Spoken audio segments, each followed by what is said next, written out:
Hey, don't screw up. Do you know how to pronounce these two words? The first word is pronounced lip, lip. The second word is pronounced leap, leap. What's the difference? The difference is the vowel sound. This is the short I sound. Many people pronounce this letter incorrectly, so we can try it more.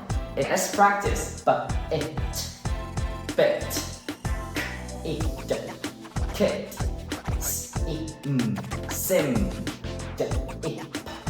dip. Let's try these three words. 1, 2, 3. Are you ready? Give you 3 seconds to try them. Let's pronounce the answers together. It, lit,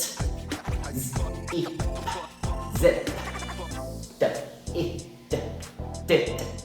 Did you get all of them right? Hope you learned something today. See you next time. Bye!